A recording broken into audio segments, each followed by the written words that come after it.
Alright, hello again. I'm here to analyze Genesis chapter 7 from BibleStudyTools.com.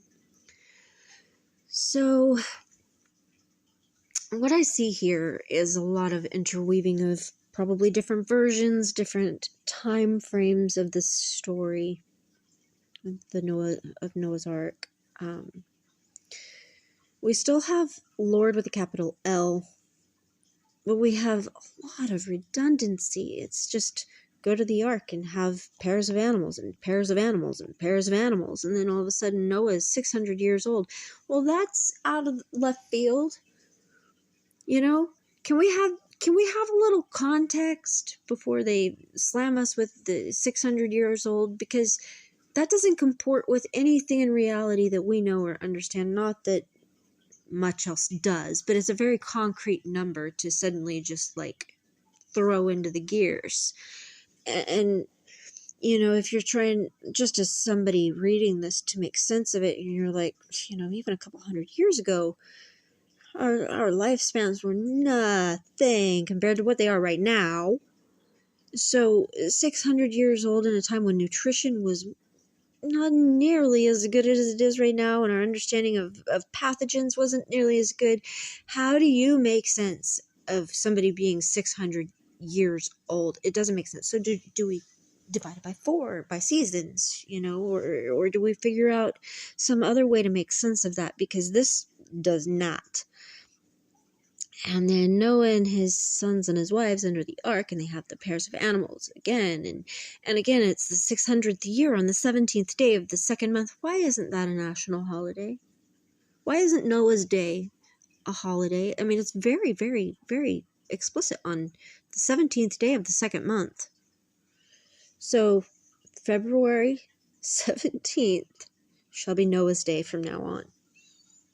And that's funny because I'm an advocate for a noocracy, run by scholars.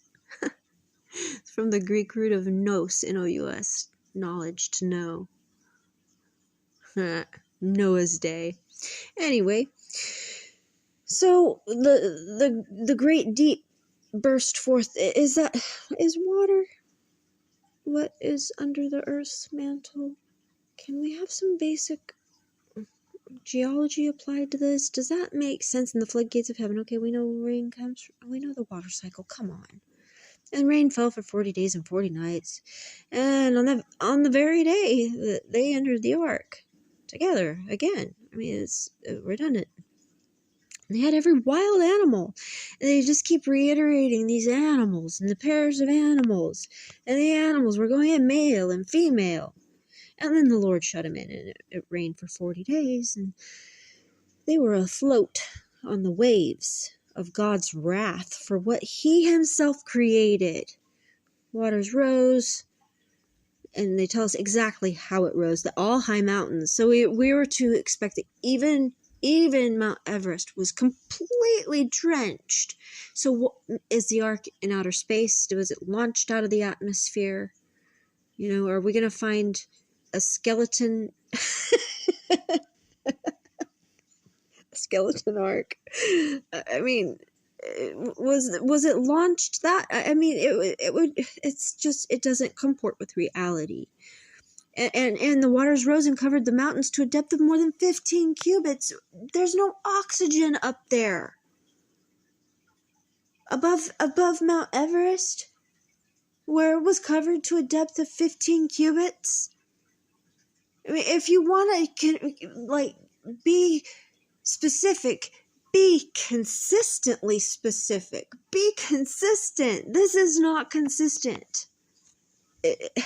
Every living thing that moved on land perished. So, he spitefully just burned it all down with water, I guess.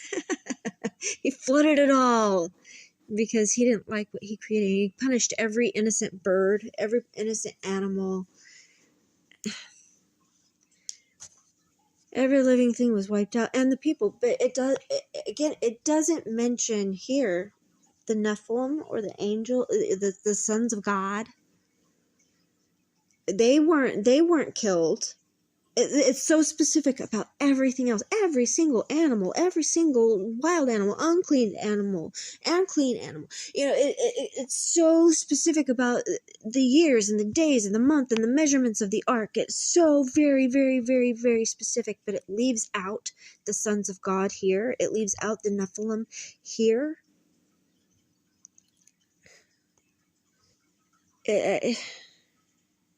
Okay, I'm going to read on.